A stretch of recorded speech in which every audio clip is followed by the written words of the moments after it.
Hi എല്ലാ ഉദ്യോഗാർത്ഥികൾക്കും competitive ക്രാക്കറിന്റെ general PSC ചാനലിലേക്ക് സ്വാഗതം. ഞാൻ സഞ്ജയ്. നമുക്കറിയാം ഇനി വരാൻ പോകുന്ന ഏറ്റവും പ്രധാനപ്പെട്ട എക്സാം എന്ന് പറയുന്നത് VFA അല്ലെങ്കിൽ വില്ലേജ് ഫീൽഡ് അസിസ്റ്റന്റ് ആണ് അല്ലേ. ജില്ലാ അടിസ്ഥാനത്തിൽ നടക്കുന്ന ഒരു പ്രധാനപ്പെട്ട എക്സാം ആണ്.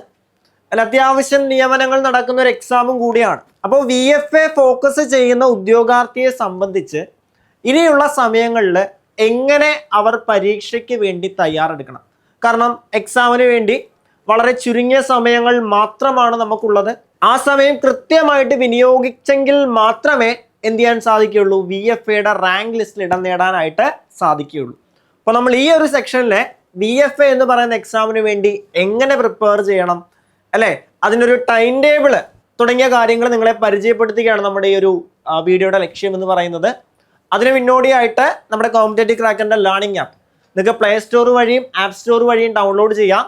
പ്ലേ സ്റ്റോറിൽ കോമ്പറ്റേറ്റീവ് ക്രാക്കറിന് സെർച്ച് ചെയ്യുക, നമ്മുടെ ആപ്പ് ഡൗൺലോഡ് ചെയ്യുക. അവിടെ നിങ്ങൾക്ക് ഫ്രീ കണ്ടന്റുകൾ അല്ലെ, ഫ്രീ മോക്ക് ക്ലാസ്സുകൾ, അതേപോലെ തന്നെ ഡെയിലി കറണ്ട് അഫേഴ്സുകളെല്ലാം നിങ്ങൾക്ക് ലഭ്യമാകും. അപ്പം അത് സൗജന്യമായിട്ട് നേടാനായിട്ട് നമ്മുടെ ആപ്പ് ഡൗൺലോഡ് ചെയ്യാനായിട്ട് ശ്രമിക്കുക. ശരി, നമ്മൾ ഡിസ്കസ് ചെയ്യാനായിട്ട് പോകുന്നത് എങ്ങനെ ഇനിയുള്ള സമയം VFAക്ക് വേണ്ടി തയ്യാറെടുക്കാം.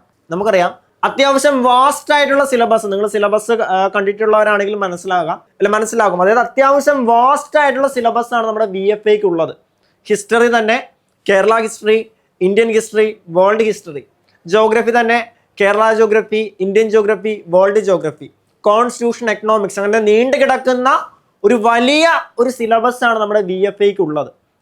അപ്പൊ അത് വളരെ കൃത്യമായിട്ടുള്ള ഒരു പഠനം നമുക്ക് ആവശ്യമാണെങ്കിൽ മാത്രമേ VFA നമുക്ക് ക്രാക്ക് ചെയ്യാനായിട്ട് സാധിക്കുകയുള്ളൂ. അല്ല, ബയോളജിയെ സംബന്ധിച്ച് ഏകദേശം 6 മാർക്ക് അനുസരിച്ച്, കറണ്ട് അഫേഴ്സ് ഉൾപ്പെടെ 6 മാർക്ക് അനുസരിച്ച് നമുക്ക് ബയോളജിയിൽ നിന്ന് നമുക്ക് ലഭിക്കും. അപ്പൊ 6 മാർക്കിന് വേണ്ടിയുള്ള ബയോളജിയുടെ സിലബസ് നോക്കുകയാണെങ്കിൽ അല്ലെ, ഈ പറയുന്ന 7 കണ്ടന്റുകൾ, അതായത് നോക്കിക്കൊള്ളുക, ഇതിൽ വിറ്റാമിനുകളും അപര്യാപ്തത രോഗങ്ങളും നിങ്ങൾ PYQ വെച്ച് പഠിച്ചാൽ മതി. PYQന്റെ ചോദ്യങ്ങൾ വരികയുള്ളൂ അല്ലെ. 1 മണിക്കൂർ കൊണ്ട് പഠിച്ചു തീർക്കാവുന്ന ഒരു ടോപ്പിക്കേ ഉള്ളൂ ഈ പറയുന്ന വിറ്റാമിനുകളും അതേപോലെ തന്നെ അപര്യാപ്തത രോഗങ്ങൾ. അതേപോലെ തന്നെ രോഗങ്ങളും രോഗകാരികളും അതും PYQ വെച്ച് പഠിച്ചാൽ മതി. അല്ലെങ്കിൽ 10ാം ക്ലാസ്സിലെ SCRT ടെക്സ്റ്റില് ഈ പറയുന്ന ചാപ്റ്റർ വളരെ കൃത്യമായിട്ട് കിടപ്പുണ്ട്. അതൊന്ന് റിവൈസ് ചെയ്താലും അവിടെ നിങ്ങൾക്ക് മാർക്ക് ഉറപ്പിക്കാം. പിന്നീട് കേരളത്തിലെ ആരോഗ്യക്ഷേമ പ്രവർത്തനങ്ങൾ, അത് ഏറ്റവും റീസെന്റ് ആയിട്ട് നടക്കുന്ന മുതൽ റിപ്പീറ്റഡ് ആയിട്ട് ചോദിക്കുന്ന പ്രധാനപ്പെട്ട ആരോഗ്യക്ഷേമ പ്രവർത്തനങ്ങൾ PYQs ബേസ് ചെയ്ത് പഠിക്കണം. അതേപോലെ ജീവിതശൈലി രോഗങ്ങൾ SCRT ബേസ് ചെയ്ത് പഠിച്ചാൽ മതി. പ്രധാനപ്പെട്ട കുറച്ച് ജീവിതശൈലി രോഗങ്ങളുണ്ട്, അത് മാത്രം എടുത്ത് പഠിച്ചാൽ മതി. അടിസ്ഥാന ആരോഗ്യ വിജ്ഞാനം അല്ലെ, ഈ പറയുന്ന അടിസ്ഥാന ആരോഗ്യ വിജ്ഞാനം നമ്മുടെ ഹെൽത്തുമായിട്ട് ബന്ധപ്പെട്ട കാര്യങ്ങൾ അല്ലേ, അങ്ങനെയുള്ള കാര്യങ്ങളാണ് ആ ഒരു ഏരിയയിൽ നിന്ന് വരുന്നത്. ഫസ്റ്റ് എയ്ഡ് ഒക്കെ അവിടെ നിന്ന് ചോദ്യങ്ങൾ വരാറുണ്ട്. അതേപോലെ തന്നെ പരിസ്ഥിതിയും പാരിസ്ഥിതിക പ്രശ്നങ്ങളും SCRT ബേസ് ചെയ്ത് പഠിച്ചാൽ മതി. അല്ല, 8ാം ക്ലാസ് മുതൽ 10ാം ക്ലാസ് വരെയുള്ള SCRTകളുള്ള കണ്ടന്റുകൾ അവിടെ നിന്ന് പഠിച്ചാൽ മതി.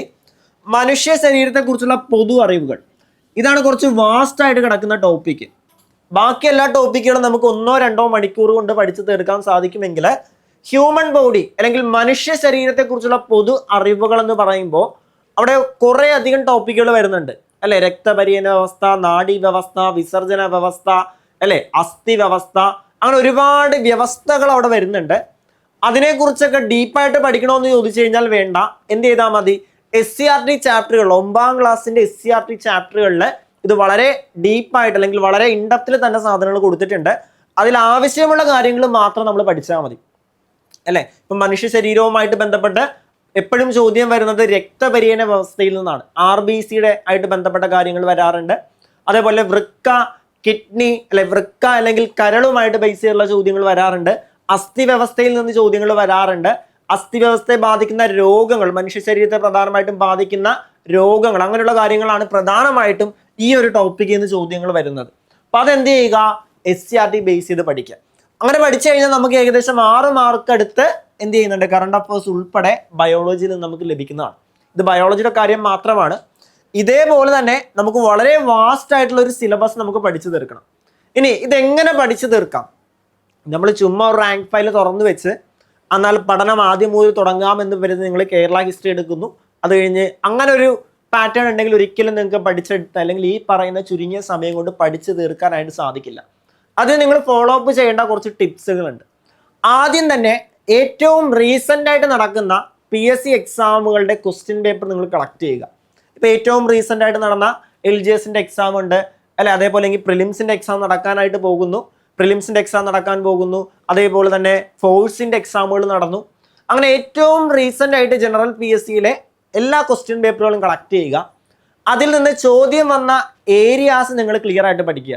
അതായത് ഇപ്പോൾ ഒരു ചോദ്യം എടുക്കുകയാണ്, ഒരു ചോദ്യം എന്ന് പറയുന്നത് കേരള ഹിസ്റ്ററിയിലെ യൂറോപ്യന്മാരുടെ വരവിനെ കുറിച്ചാണ്. അപ്പോൾ ആ യൂറോപ്യന്മാരുടെ വരവുമായിട്ട് ബന്ധപ്പെട്ട കാര്യങ്ങൾ കൃത്യമായിട്ട് പഠിക്കുക. ഇനി രണ്ടാമത്തെ ചോദ്യം എന്ന് പറഞ്ഞാൽ ബയോളജിയിലൊരു ചോദ്യമാണ്, ബയോളജിയുടെ ഹ്യൂമൻ ബോഡിയുടെ ദഹന വ്യവസ്ഥയിൽ നിന്നുള്ള ചോദ്യമാണ്. അപ്പോൾ ആ ദഹന വ്യവസ്ഥ കംപ്ലീറ്റ് നിങ്ങൾ പഠിക്കുക. അത്തരത്തിൽ ഓരോ ക്വസ്റ്റ്യൻ പേപ്പറും എടുത്ത് ആ ചോദ്യം വന്ന ഏരിയ അടയാളപ്പെടുത്തി അത് കൃത്യമായിട്ട് പഠിക്കാനായിട്ട് ശ്രമിക്കുക. എങ്കിലേ നമുക്ക് ആ റാങ്ക് ഫയലുകൾ കൃത്യമായിട്ട് യൂസ് ചെയ്യാൻ പറ്റുകയുള്ളൂ. അല്ലാതെ ആദ്യം മുതൽ അവസാനം വരെ റാങ്ക് ഫയൽ പഠിച്ചു തീർക്കാനാണെങ്കിൽ നമുക്കത് 1, 2, 3 വർഷങ്ങളൊക്കെ എടുക്കും. അതുകൊണ്ട് റാങ്ക് ഫയലുകൾ അങ്ങനെയല്ല പഠിക്കേണ്ടത്. റാങ്ക് ഫയൽ കൃത്യമായിട്ട് പഠിക്കേണ്ടത് ഈ ഒരു മെത്തേഡിലൂടെയാണ്. ക്വസ്റ്റ്യൻ പേപ്പർ എടുക്കുക, ക്വസ്റ്റ്യൻ വന്ന ഏരിയാസ് മാർക്ക് ചെയ്യുക, ആ ഓരോ ഏരിയയും റാങ്ക് ഫയൽ വെച്ച് പഠിക്കുക. അതായിരിക്കും നിങ്ങൾ കുറച്ചുകൂടി എളുപ്പത്തിൽ പഠിച്ച് തീർക്കാൻ സാധിക്കുന്നത് ചുരുങ്ങിയ സമയത്തിൽ. അതാകുമ്പോൾ PYQസിൻ്റെ പാറ്റേണിനനുസരിച്ച് പഠിക്കാനും നമുക്ക് സഹായിക്കും. ഒന്നാമത്തെ കാര്യം. ഇനി രണ്ടാമത്തത്, ഈ കഴിഞ്ഞ എക്സാമുകളെല്ലാം പരിശോധിക്കുമ്പോൾ നമുക്ക് കാണാൻ സാധിക്കുന്നത് മാറ്റം വന്ന SCERT അത്രത്തോളം പ്രാധാന്യമാണ്. കാരണം മാറ്റം വന്ന SCERTയിൽ നിന്ന് ധാരാളം ചോദ്യങ്ങളാണ് എക്സാമിന് നിരന്തരം വന്നുകൊണ്ടിരിക്കുന്നത്. സോ മാറ്റം വന്ന SCERT ഓരോ ദിവസവും ഓരോ ചാപ്റ്ററുകൾ വീതം, അതിൻ്റെ ഓരോ വരികളും ഇമ്പോർട്ടൻ്റ് ആണ്. വരികളിൽ നിന്ന് വരെ ചോദ്യങ്ങൾ ചോദിച്ചിട്ടുണ്ട്. അപ്പം അതുകൊണ്ട് തന്നെ ഓരോ ചാപ്റ്ററും ഏറ്റവും പ്രധാനമായിട്ടും 5 മുതൽ 10 വരെയുള്ള സയൻസ്, സോഷ്യൽ സയൻസ് എന്നീ ടെക്സ്റ്റ് ബുക്കുകൾ വളരെ കൃത്യതയോടുകൂടി പഠിക്കാനായിട്ട് ശ്രമിക്കുക. അതിൻ്റെ ഓരോ വരികളും ഇമ്പോർട്ടൻ്റ് ആണ്. ആ വരികളിൽ നിന്ന് പോലും സ്റ്റേറ്റ്മെൻറ്റ് ചോദ്യങ്ങൾ വരുന്നതാണ്. അപ്പം ആ ഒരു രീതിയിലുള്ള പഠനം ഉണ്ടെങ്കിൽ SCERT ക്ലിയർ ആയിട്ട് പഠിക്കുമെങ്കിൽ നിങ്ങൾക്ക് എന്ത് ചെയ്യാം, അത്യാവശ്യം മാർക്ക് നിങ്ങൾക്ക് GKയിൽ നിന്ന് സ്കോർ ചെയ്യാനായിട്ട് സാധിക്കും. പിന്നീട് വേണ്ടത് വലിച്ചു മാറിയുള്ള പഠനം ഒഴിവാക്കി കൃത്യമായിട്ടുള്ള ഒരു ടൈം ടേബിൾ ബേസ് ചെയ്ത് പഠിക്കുക. ആ ടൈം ടേബിൾ ബേസ് ചെയ്ത് പഠിക്കുമ്പോൾ ഇത്രത്തോളം കാര്യങ്ങൾ പഠിച്ചുവെന്നും പ്രോപ്പറായിട്ടുള്ള റിവിഷൻ നമുക്ക് ലഭിക്കാനും സഹായിക്കും. നമ്മൾ പഠിക്കുന്ന കാര്യങ്ങളെല്ലാം നമ്മൾ മറന്നുപോകും, സ്വാഭാവികമാണ്, മനുഷ്യനാണ്, മറക്കും. ആ മറക്കുന്ന കാര്യങ്ങൾ അല്ലെങ്കിൽ മറക്കാതിരിക്കാൻ നമ്മൾ എന്ത് ചെയ്യണം, പ്രോപ്പറായിട്ടുള്ള റിവിഷൻ ആവശ്യമാണ്. തിങ്കൾ, ചൊവ്വ, ബുധൻ, വ്യാഴം, വെള്ളി വരെ പഠിക്കുക. ശനി, ഞായറും നിങ്ങൾ റിവിഷന് വേണ്ടി മാത്രം മാറ്റി വെക്കുക. പലരും പഠിക്കുന്നുണ്ട്, പക്ഷെ റാങ്ക് ലിസ്റ്റിൽ എത്താത്തതിൻ്റെ മെയിൻ റീസൺ എന്ന് പറയുന്നത് അവർക്ക് പ്രോപ്പർ ആയിട്ടുള്ള ഒരു റിവിഷൻ ഇല്ലാത്തതുകൊണ്ടാണ്. സോ റിവിഷൻ വളരെ ക്ലിയർ ആയിരിക്കണം, പ്രോപ്പർ ആയിരിക്കണം. റിവിഷൻ ഉണ്ടെങ്കിൽ മാത്രമേ, ഈ കാര്യം നിങ്ങൾ വളരെ കൃത്യമായിട്ട് ഓർക്കുക, റിവിഷൻ ഉണ്ടെങ്കിൽ മാത്രമേ നിങ്ങൾക്ക് റാങ്ക് ലിസ്റ്റിന്റെ മുൻപന്തിയിലേക്ക് എത്താൻ സാധിക്കുകയുള്ളൂ. ഓക്കെ, അപ്പോൾ ഇനിയുള്ള സമയം പഠിക്കുന്ന ഉദ്യോഗാർത്ഥികൾക്ക് ഒരു ടൈം ടേബിൾ ആവശ്യമാണ്. അതിലെങ്ങനെ ടൈം ടേബിൾ നിങ്ങൾ പ്രിപ്പയർ ചെയ്യണം? കണ്ടോ, ഇത് ഏകദേശം ഒരു 4 ദിവസത്തെ ടൈം ടേബിളാണ്. ഈ ടൈം ടേബിൾ നിങ്ങൾ നോക്കുകയാണെങ്കിൽ കണ്ടോ, ഈ ടൈം ടേബിൾ നിങ്ങൾക്ക് വളരെ കൃത്യമായിട്ട് അറിയാം. ഓരോ ദിവസവും നമ്മൾ ഏകദേശം 4 സബ്ജക്റ്റുകളും അതേപോലെ തന്നെ SCERTക്കും പ്രാധാന്യം കൊടുക്കുന്നുണ്ട്.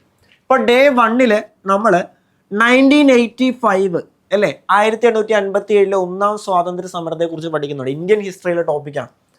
തീർച്ചയായിട്ടും ചോദ്യം വരുന്നൊരു ടോപ്പിക്കാണ് ഈ ഒരു ഭാഗം. അതേപോലെ തന്നെ മാത്സിൽ നിന്ന് നമ്മുടെ മാത്സിൻ്റെ ഏറ്റവും ബേസിക് ആയിട്ടുള്ള സംഖ്യകളും അടിസ്ഥാന ക്രിയകളും, അവിടെ ബോട്ട് മാസുമായിട്ടുള്ള റിലേറ്റ് ചെയ്ത ചോദ്യങ്ങൾ തീർച്ചയായിട്ടും വരുന്നതാണ്. അതേപോലെ തന്നെ ഇംഗ്ലീഷിൽ നമ്മൾ പാർട്സ് ഓഫ് സ്പീച്ച് നൗൺ ആണ് പഠിക്കുന്നത്. മലയാളത്തിൽ നമ്മൾ പദശുദ്ധിയും പഠിക്കുന്നുണ്ട്. SCERTയിൽ നിന്നാണെങ്കിൽ ക്ലാസ് 8ന്റെ സോഷ്യൽ സയൻസ് ആണ് നമ്മളവിടെ പഠിക്കുന്നത്. സോഷ്യൽ സയൻസിന് 1ാമത്തെ ചാപ്റ്റർ കണ്ടോ. ഇപ്പോൾ 1ാമത്തെ ദിവസം നമ്മൾ ഏതൊക്കെ ടോപ്പിക്കുകൾ, ഏറ്റവും പ്രധാനപ്പെട്ട കുറേ ടോപ്പിക്കുകൾ കവർ ചെയ്യുന്നുണ്ട്. ഏതാണ്? 1857 ഒന്നാം സ്വാതന്ത്ര്യ സമരം, മാത്സിൻ്റെ ബോട്ട് മാസ്, സംഖ്യകളും അടിസ്ഥാന ക്രിയകളും, ഇംഗ്ലീഷിൻ്റെ പാർട്ട് ഓഫ് സ്പീച്ച്, പദശുദ്ധി, SCERT. കണ്ടോ, ഒരു ദിവസം 5 ടോപ്പിക്ക്. ഈ ഒരു രീതിയിൽ തന്നെ നമ്മൾ അടുത്ത ദിവസത്തിലേക്ക് പോകും. 2ാമത്തെ ദിവസം ഡേ 2ലേക്ക് പോകും.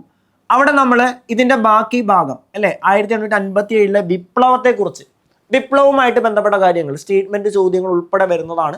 സോ ആ ഒരു കാര്യങ്ങൾ പഠിക്കുന്നുണ്ട്. അവിടെ നമ്മൾ സംഖ്യകളും അടിസ്ഥാന ക്രിയകളും നമ്മൾ ഏറ്റവും ബേസിക് ആണ്. അടുത്ത് നമ്മൾ ബോട്ട് മാസ് പഠിക്കുന്നുണ്ട്. പിന്നീട് നമ്മൾ ഇംഗ്ലീഷിലാണെങ്കിൽ പ്രോനൗണും മലയാളത്തിൽ വാക്യശുദ്ധിയും പഠിക്കുന്നുണ്ട് അല്ലേ.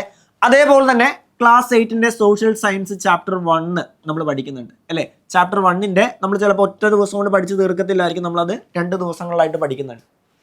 അടുത്ത 3ാമത്തെ ദിവസം കേരളത്തിലെ പ്രധാനപ്പെട്ട സമരങ്ങൾ. കഴിഞ്ഞ 2 ക്ലാസ്സുകളിലായിട്ട് നമ്മൾ 85 റിവല്യൂട്ടുകൾ അല്ലെങ്കിൽ ഒന്നാം സ്വാതന്ത്ര്യ സമരമാണ് പഠിച്ചത്. മൂന്നാമത്തെ ദിവസം നമ്മൾ കേരളത്തിലെ പ്രധാനപ്പെട്ട സമരങ്ങൾ അല്ലെ, കേരളത്തിൽ നടന്ന പ്രധാനപ്പെട്ട സമരങ്ങൾ പഠിക്കുന്നുണ്ട്. പിന്നീട് നമ്മൾ ഭിന്നസംഖ്യയിലേക്ക് കടക്കുന്നുണ്ട്. അതേപോലെ തന്നെ ഇംഗ്ലീഷും മലയാളവും നമ്മൾ പഠിക്കുന്നുണ്ട്. ഇംഗ്ലീഷിൽ വെർബ്, അഡ്വെർബ്, മലയാളത്തിൽ ഒറ്റപദം. അതേപോലെ തന്നെ ക്ലാസ് 8 സോഷ്യൽ സയൻസിന്റെ രണ്ടാമത്തെ ചാപ്റ്ററിൽ അധ്യായം 8 ആണ് പഠിക്കുന്നത് അല്ലേ, അധ്യായം 8 ആണ് നമ്മൾ അവിടെ പഠിക്കുന്നത്. ഇനി നാലാമത്തെ ദിവസം നമ്മൾ കേരള ഹിസ്റ്ററിയാണ് പഠിക്കുന്നത്. കേരള ഹിസ്റ്ററിയിൽ നമ്മൾ എടുത്തു പറയുന്നുണ്ട് ഐക്യകേരള പ്രസ്ഥാനവും വെല്ലൂർ കലാപവും എല്ലാം നമ്മൾ പഠിക്കുന്നുണ്ട്. വെല്ലൂർ കലാപമൊക്കെ പലപ്പോഴും ചോദിക്കുന്നതാണ്, ഇയറൊക്കെ പലപ്പോഴും ചോദിക്കുന്നതാണ്. ദശാംശ സംഖ്യകൾ മാത്സിൽ നിന്ന് പഠിക്കുന്നുണ്ട്. അതേപോലെ തന്നെ ഇംഗ്ലീഷിൽ നിന്ന് അഡ്ജക്റ്റീവ് പ്രപ്പോസിഷനും മലയാളത്തിൽ പര്യായവും പഠിക്കുന്നുണ്ട്. SCERT സോഷ്യൽ സയൻസിലെ ആ ഒരു ചാപ്റ്റർ 2 ദിവസം കൊണ്ട് നമ്മൾ പഠിച്ചു തീർക്കുന്നു. കണ്ടോ, ഇത്തരത്തിലുള്ള ഒരു സിസ്റ്റമാറ്റിക് ടൈം ടേബിൾ ഉണ്ട് എങ്കിൽ ചുരുങ്ങിയ സമയം കൊണ്ട് നമുക്ക് ഒരുവിധം ടോപ്പിക്കുകൾ കവറപ്പ് ചെയ്ത് പ്രോപ്പറായിട്ട് റിവിഷൻ ചെയ്യാൻ സാധിക്കും. കാരണം ഈ ഒരു ടൈം ടേബിൾ തന്നെ നമ്മൾ എല്ലാ ദിവസവും മാത്സും ഇംഗ്ലീഷും മലയാളവും കവറപ്പ് ചെയ്യുന്നുണ്ട്.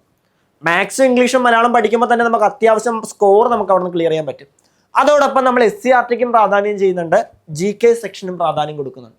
കണ്ടോ, ഇത്തരത്തിലുള്ള ഒരു സിസ്റ്റമാറ്റിക് ടൈം ടേബിൾ ആണ് ആദ്യമായിട്ട് നിങ്ങൾ പ്രിപ്പയർ ചെയ്യേണ്ടത്. ആ ഒരു സിസ്റ്റമാറ്റിക് ടൈം ടേബിൾ ഉണ്ട് എങ്കിൽ കൃത്യമായിട്ട് പഠിക്കാനും കൃത്യമായിട്ട് റിവിഷൻ ചെയ്യാനും നിങ്ങളെ സഹായിക്കും. സോ ഏറ്റവും ആദ്യം ഇത്തരത്തിലുള്ള ഒരു ടൈം ടേബിൾ ക്ലിയർ ആയിട്ട് ഫോളോ അപ്പ് ചെയ്യുക എന്നുള്ളതാണ് നിങ്ങൾ ശ്രദ്ധിക്കേണ്ടത്. ചുരുങ്ങിയ സമയമേ ഉള്ളൂ. ആ ചുരുങ്ങിയ സമയം കൊണ്ട് നിങ്ങൾ VFA അല്ലെങ്കിൽ വില്ലേജ് ഫീൽഡ് അസിസ്റ്റന്റ് എന്ന് പറയുന്ന എക്സാമിന് വേണ്ടി പ്രിപ്പയർ ചെയ്യാൻ ആഗ്രഹിക്കുന്ന ഉദ്യോഗാർത്ഥിയാണ് നിങ്ങൾ എങ്കിൽ നിങ്ങൾക്ക് വേണ്ടിയിട്ടുള്ളതാണ് കോമ്പറ്റേറ്റീവ് ക്രാക്കറിന്റെ ഏറ്റവും പുതിയ ബാച്ച് എന്ന് പറയുന്നത്. VFAക്ക് വേണ്ടി എക്സ്ക്ലൂസീവ് ഏറ്റവും പുതിയ ബാച്ച്. ഈ ബാച്ചിന്റെ പ്രത്യേകത എന്താണ്? ഡെയിലി ലൈവുകൾ തരുന്നുണ്ട്, കംപ്ലീറ്റഡ് ടോപ്പിക്കിന്റെ റെക്കോർഡഡ് ക്ലാസ്സുകൾ, വീക്കിലി എക്സാമുകൾ, കറണ്ട് അഫേഴ്സിന് പ്രത്യേക ഇമ്പോർട്ടൻസ് കൊടുത്തുകൊണ്ട് ഡെയിലി കറണ്ട് അഫേഴ്സ് സെക്ഷനുകളും, മാത്സ് ഇംഗ്ലീഷ് മലയാളത്തിനെ ഫോക്കസ് ചെയ്തുള്ള പഠനം, ഇത്തരത്തിലെ കൃത്യമായിട്ടുള്ള ടൈം ടേബിൾ ബേസ് ചെയ്തുള്ള പഠനം. കൃത്യമായിട്ട് ഇത്തരത്തിൽ ടൈം ടേബിൾ ബേസ് ചെയ്ത് പഠിക്കാൻ ആഗ്രഹിക്കുന്ന ഉദ്യോഗാർത്ഥിയാണ് നിങ്ങളെങ്കിൽ നിങ്ങൾക്ക് വേണ്ടിയിട്ടുള്ളതാണ് നമ്മുടെ ഏറ്റവും പുതിയ ബാച്ച്. സോ ഈ ബാച്ചിനെ കുറിച്ച് കൂടുതൽ അറിയാനും ബാച്ചിലേക്ക് ജോയിൻ ചെയ്യാനുമായിട്ട് നമ്മുടെ നമ്പറിൽ ബോട്ട് നമ്പർ 8590202323 എന്ന ബോട്ട് നമ്പറിൽ കോൺടാക്ട് ചെയ്യുക. മറ്റൊരു വീഡിയോയുമായിട്ട് നമുക്ക് വീണ്ടും കാണാം. Thank you so much.